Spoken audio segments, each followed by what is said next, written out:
तपलोक में विराजमान हैं, और जनलोक में जो बड़े बड़े महापुरुष विराजमान हैं, जो ब्रह्मलोक में विराजमान ब्रह्म ऋषि, उनको एक ही दुख होता है।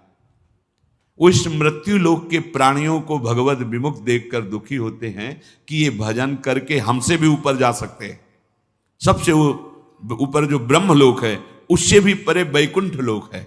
ये भजन करके नारायण का, हरि का, गोविंद का, ये हमसे भी ऊपर जा, लेकिन ये भूले हुए जीव भगवान नाम से रहित, भगवत भजन से रहित कैसे ये भटक रहे हैं। अगर दुख होता है, संतों के हृदय में अगर दुख होता है, तो केवल भजन विमुख जीवों को देखकर, अरे भाई सावधान हो जाओ, तुम्हारा जीवन बड़ा दुर्लभ है, एक एक सेकंड बड़ा अमूल्य है। यदि तुम नाम नहीं जप रहे, भगवद आश्रित नहीं हो, तो तुम्हारा जीवन व्यर्थ जा रहा है। अच्छा, ये ही जीवन व्यर्थ चला जाए, केवल इतनी बात नहीं, आगे अब पता नहीं कब अवसर मिलेगा। जिनके संग से हरि स्मरण आ जाए, हरि स्मृति बढ़े, वही साधु समागम है। दोषों का नाश हो और निर्दोष अवस्था हरि स्मृति बढ़े।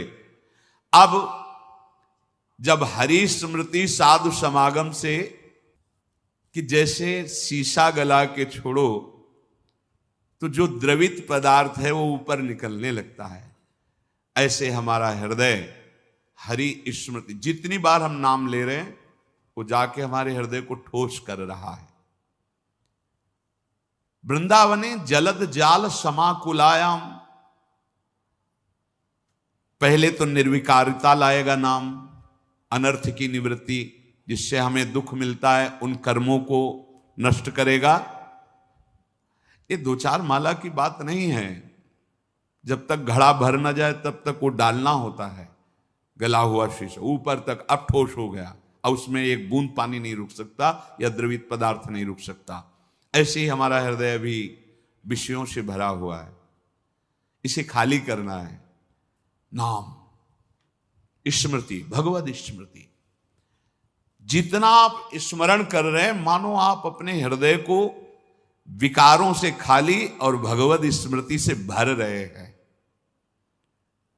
समय लगेगा, इसीलिए पातंजल जी बहुत बड़े महापुरुष, महान योगी, महान ज्ञानी, तो उन्होंने लिखा है दीर्घ काल, शब्द लिखा है दीर्घ काल, निरंतर सत्कार सेवितो दृढ़ भूमि, बहुत काल तक आदर के साथ महत्व रख करके, इतना महत्व उसके सामने कुछ नहीं है, त्रिभुवन की राज्य लक्ष्मी भी नहीं है, ऐसा तुम्हें नाम प्रिय, नाम प्रिय तो कम से कम महत्व रख लो सुन के। जब आप दीर्घ काल तक और निरंतर आदर के सहित, महत्व के सहित, तो दृढ़ भूमि, दृढ़ भूमि अब भर गया घड़ा हरि स्मृति से। जे ही हरि स्मृति से गला तक से भरे तो उसका फिर परिणाम क्या होता है? बोले श्रीपाद प्रबोधानंद जी जो कह रहे हैं, अश्रुधारा प्रवाहित होने, राधा रोमांच हो रहा है। और वो दृष्टि डालता है जिधर, तो वही श्याम गौर जोरी आंखों में झलमलाने लगती है, आंख मूंदे या खोले। सच्ची मानिए, ये निरंतर प्रभु की स्मृति बहुत बड़ी वस्तु है। ये बहुत उत्तम फल प्राप्त हुआ है, या बहुत बड़ी कृपा प्राप्त हुई। जो भाव तुम्हारा बन पावे, निरंतर भगवद स्मृति, शरीर कहीं भी रहे, कैसी भी स्थिति में रहे, अगर आपके हृदय में सदा प्रभु की स्मृति चल रही, तो प्रभु आपके हृदय में प्रकट हैं। पहले तो स्मृति रूप में और फिर रूप रूप में उनका रूप प्रकाशित होगा।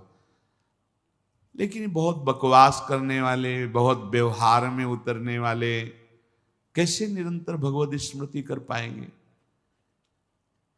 बोरी सखी का एक दोहा, इसे एक दो बार दिन में तो याद कर ही लेना चाहिए।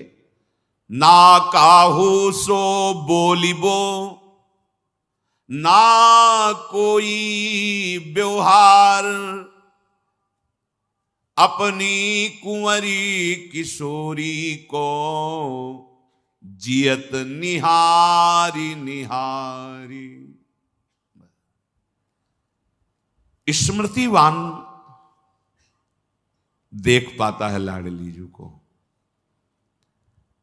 स्मृतिवान दूसरा नहीं देख पा सकता, ये बात ध्यान रखना।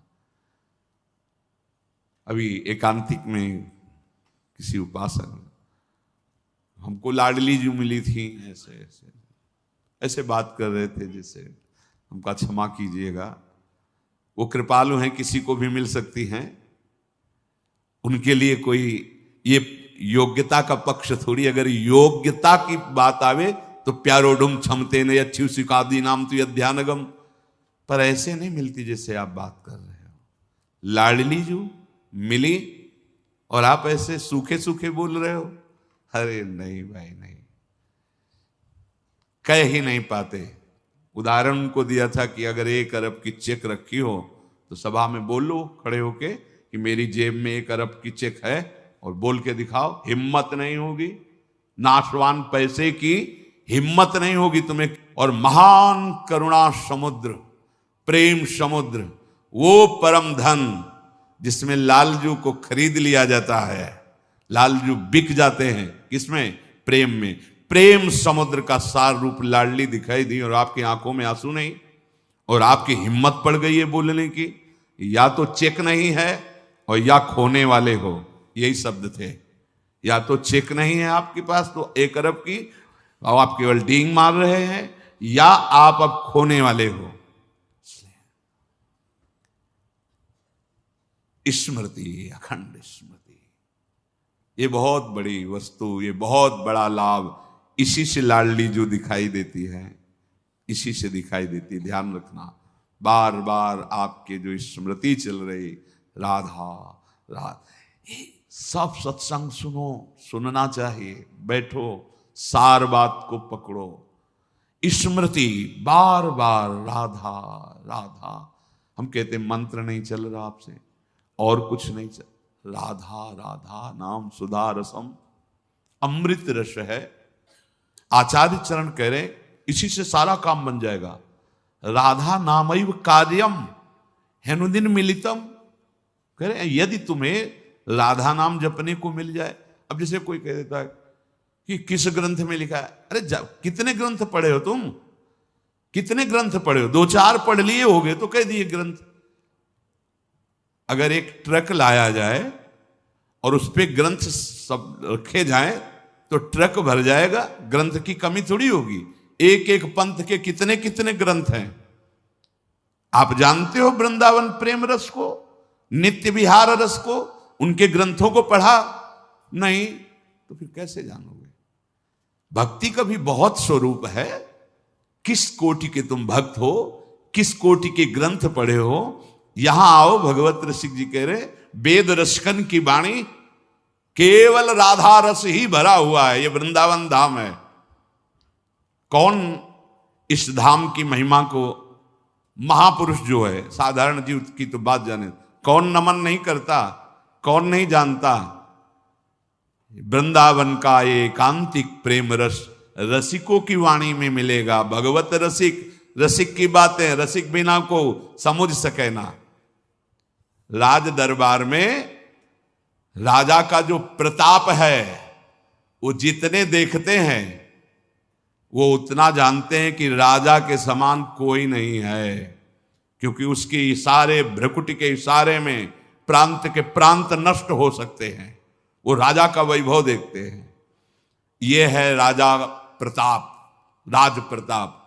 और जब वो अपने महल में जाता है, अपने राज पद से उतर करके, फिर जो स्वरूप का दर्शन होता है, उसका प्रेमी रूप, वो प्रेमी रूप वो सभा वाले नहीं जानते, सभा वाले नहीं जानते हैं। अगर उनसे कहा जाए कि जो महाराज की भ्रकुटी का तुम प्रताप देख रहे हो ना, किसी की भ्रकुटी का प्रताप ऐसा भी कि तुम्हारे महाराज घुटने टेकते हैं वहां, जैसी हरिवंश प्रताप रूप गुण वय बल श्याम, जिसे वेद भी नेति नेति कहते हैं, ऐसा राजा है हमारा। वृंदावन के राजा हैं, लेकिन वृंदावन नाथ पट्ट महिषी, निर्तन भ्रकुटी बदन अंबुज मृदु सरस हास मधु बोलन, अति आसक्त लाल अली लंपट, बस कीन्हे बिनु मोल।